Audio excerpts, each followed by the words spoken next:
E onde esse homem de teatro descobre a dublagem? Eu não descobria, eu fui descoberto. Mais uma vez foram te buscar. Vou te por isso que eu contar, acho viu? que eu dei muita sorte assim, nesse sentido.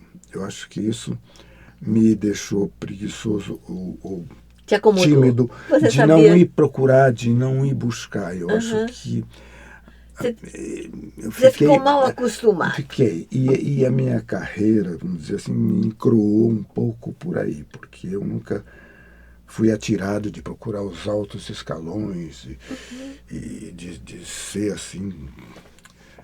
E você estava no teatro, do teatro você foi para a televisão ou foi para a dublagem? Não, então, vou contar a coisa então, da dublagem. Então, estou eu lá fazendo no TBC uma peça infantil e tinha a filha do Oder Casarré, que estava no espetáculo. E a filha do Casarré. Sim. Como que ela chamava? Patrícia? Acho que Patrícia ou Priscila, não lembro. Acho que era Patrícia. Acho que é Patrícia. Enfim, ela estava no espetáculo e ele foi assistir e eu fazia vários tipos, né? Fazia um apresentador, depois fazia um ministro, fazia não sei o quê. Era coisa de... Não lembro se era Cinderela, uma dessas... Gata borralheira, uma coisa assim. Ele foi assistir. Eu falei, poxa, mas você tem uma facilidade de brincar com a voz, porque fazia um tipo assim, depois fazia outro. Fazia um gato também, tinha uma expressão corporal de gato. Eu falei, nossa, gostei muito. Você não pensou em fazer dublagem? Eu falei, dublagem? O que é dublagem? Olha, esses filmes que passam na televisão são dublados. Aí que a ficha caiu, que eu nunca nem tinha se perguntado como é que o cara fala português. Nada, Era uma coisa tão normal, né? A gente assistir. Exato, a gente só assistia. Assistia aquelas séries todas que passavam. Né? A gente nunca, eu pelo menos nunca questionei por que falava em português. Eu achei que era assim mesmo. Eu também. Daí eu falei, vai lá na IC amanhã, 8 horas da manhã na IC. Eu falei, tá bom, eu vou lá. Daí fui, aqueles estúdios enfumaçados, né? Que todo mundo fumava aquela no sala estúdio. Escura, cheia de fumaça, cheiro de café. Nossa, e todo mundo lá que não tinha o que fazer, ficava lá e fumando. E dormindo, daí, roncando. Roncando, claro. Para de roncar que vai gravar. Vai gravar, corre. Porque também ficava lá o dia inteiro, sem não tinha nada. Como, era terrível. Chegava uma hora que você não conseguia, a tela já não, o filme já não conseguia mais ver. Falei, vamos parar para o cafezinho aí. Para abrir o daí estúdio. Abria o estúdio, ligava o ventilador. É o ventilador lá no fundo. Para tirar a fumaça. Olha, daí eu passei a manhã inteira lá vendo essa loucura toda. E quando deu hora do almoço, falou, almoço, mas peraí, falou projecionista. Segura aí um pouquinho. E aí, o que você achou? Muito interessante, legal. Sei o quê, você gostaria de fazer? Não, Pode ser? Pode ser. Então, você aqui, bota o anel tal. Aí tinha lá uma cena, um cara que, não lembro se era um garçom, uma coisa assim, que falava umas coisinhas. Eu falei, faz esse aí e tal. Fiz, passou lá 2, 3, 4 vezes, sei lá o quê. Tira o som, porque tinha essa coisa.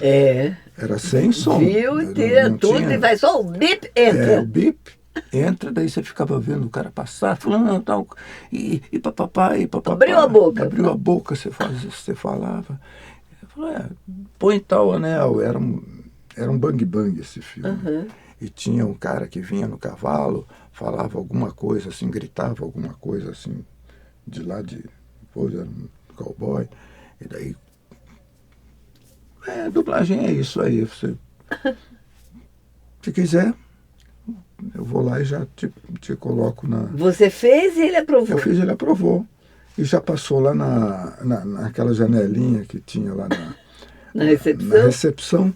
Falou, dublador novo. Pode falar para os diretores escalarem que ele é ator e ele dá conta. Oi? Daí ele me chamou para fazer uma outra coisa. O Oney também, que era o irmão dele mais jovem. Eu já saí de lá conversando com o Oney, ele me apresentou. Que era uma figurinha também, nossa, encantador. Né?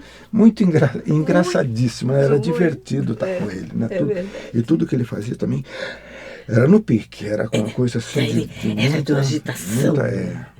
Ele já me deu uma carona e a gente foi conversando, e tinha uma série que eram os Monkeys, que daí já me escalou para fazer, não convidado, mas fazer as pontinhas e tal. E daí eu fui fazendo tudo cantando. E aí você começou a fazer parte daquele povo que ia para lá e ficava o dia inteiro sem fazer nada. O dublador do momento. Né? Quem está aí no momento. Dublador da hora. Né? E daí foi. Nesse começo era difícil porque... Aí você não estava fazendo mais teatro? Então, eu tinha ainda o teatro, então eles tinham essa desconfiança, sempre que... Escuta, como é que você está? Você tem ensaio ou você pode gravar? Você pode gravar. Você tinha que estar disponível, né? Porque eles não escalavam com muita antecedência. Não, né? Era no você laço, tinha que estar né? ali mesmo. E quando eu comecei a engrenar, daí também fui procurar o Walter George Durst. Eu e o meu amigo Ivo Branco. A gente queria fazer um grupo de teatro. Encontrei Ivo Branco há pouco tempo no teatro. É? Fazia tempo que eu não via. Faz tempo que eu também perdi contato com ele. Inclusive eu fiquei morrendo de vergonha, porque ele é de cinema, ele tem as coisas de cinema e tal. Ele falou, poxa, eu gostaria de dublar e... Você tem contato? Eu falei, vamos lá na Dublin, que eu conheço o pessoal e tal. É o único que eu conheço também, que eu poderia indicar. Ele foi lá e dublou, fez um teste, né, de voz. Dublou um velho ali, dublou aqui. Ele direito, ele é ator, ele faz. Mas não conhece a técnica, né? Mas ele até conhece, porque ele trabalha com cinema. Sim, né? Mas uma coisa é você trabalhar com cinema, outra coisa é você pegar. Mas ele já tinha dublado as coisas. Fez direitinho. Né? Até o pessoal gostou e tal. Mas eu nunca consegui que escalassem ele. Nossa. Daí ele foi lá outra vez.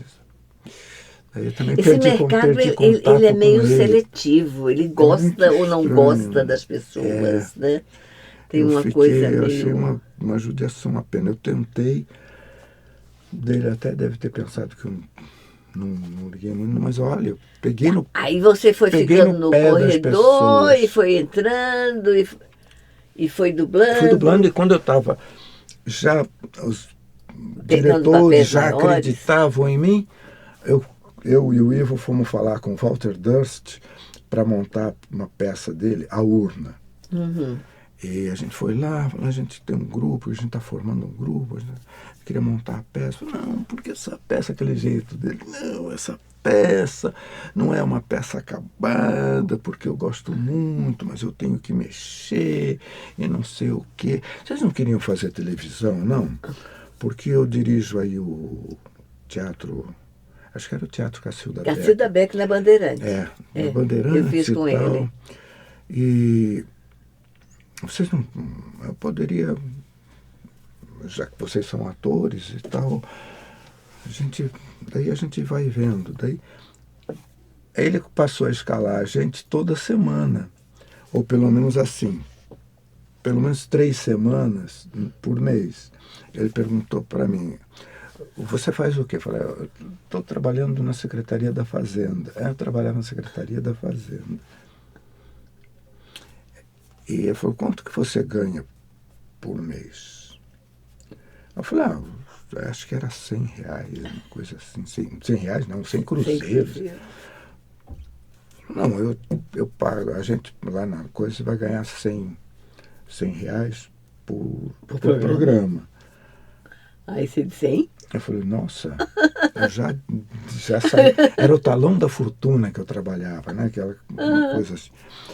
Daí eu fui lá e já Já parei, já fui. Fui. E comecei a gravar toda semana, quer dizer, pelo menos 3 semanas, 2 ou 3 semanas por mês. Engraçado, eu não me lembro de ter te conhecido nessa época. Provavelmente a gente deve ter feito coisas juntas.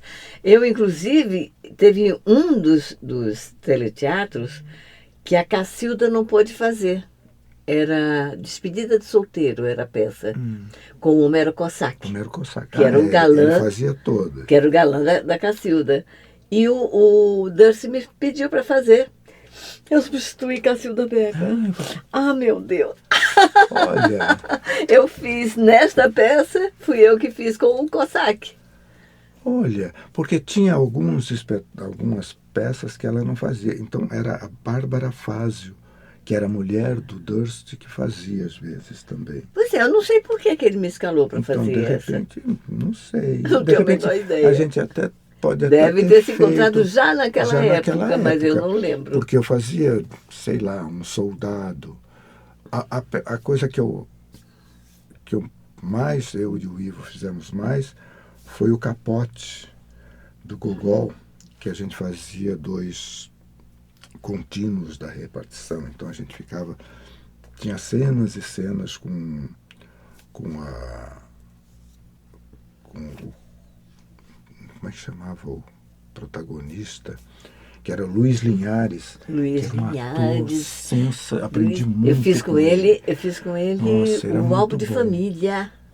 Imagina. Álbum de família. A primeira montagem do álbum de família, depois dos 30 anos de censura, produção da Ana Maria, a direção... Oh, meu Deus, esqueci, não é possível que eu vá esquecer o nome dele.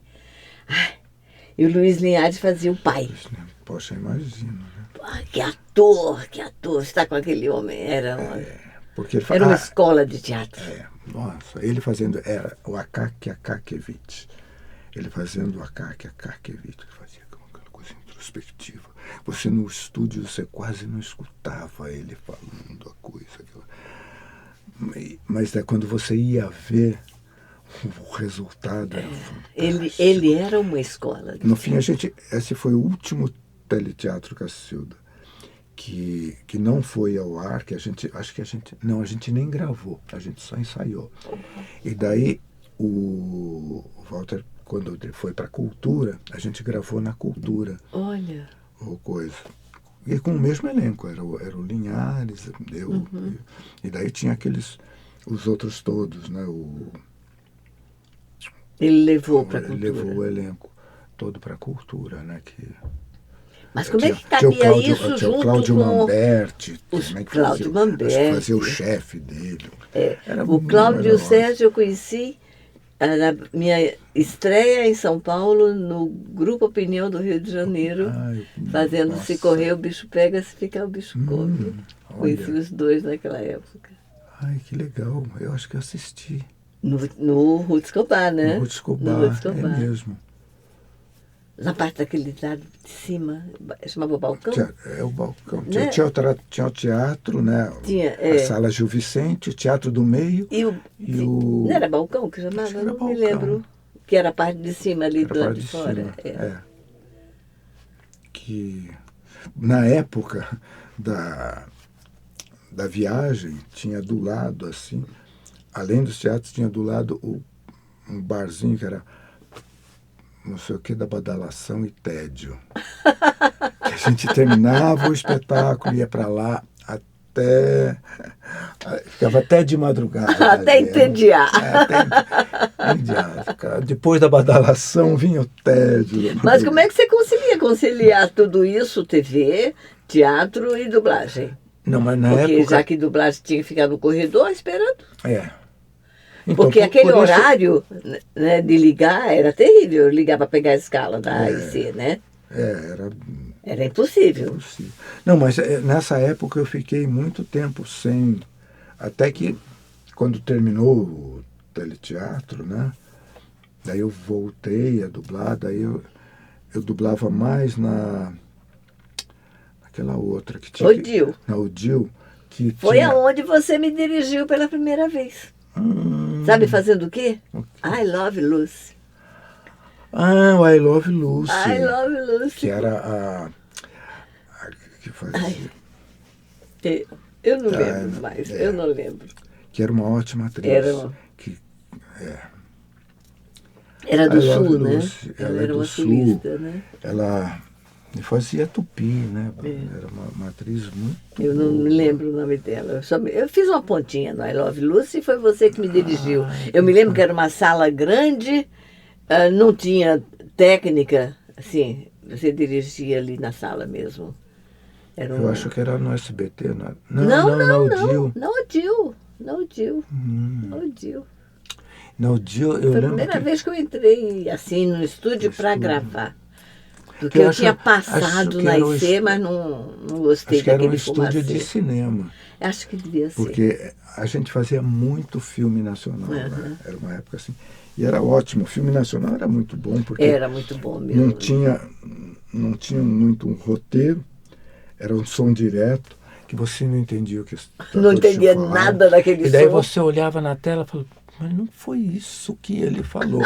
Daí pronto, parava tudo para ficar vendo o que ele falou e escrever.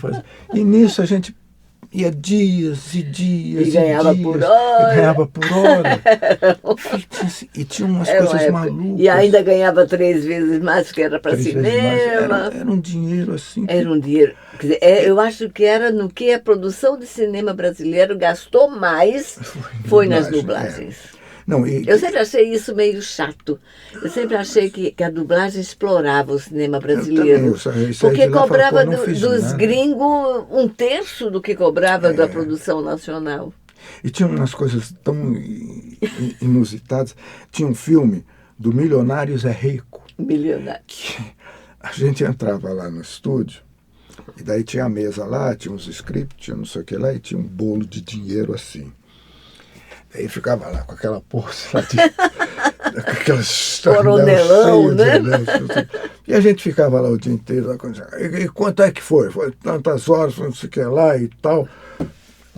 Ele pagava assim na hora? Aqui. Pagava o dinheiro na hora. Uma coisa tão... Eita, nós sem recibo, sem coisa nenhuma. Sem né? nada. Era uma coisa assim, totalmente absurda. Que loucura.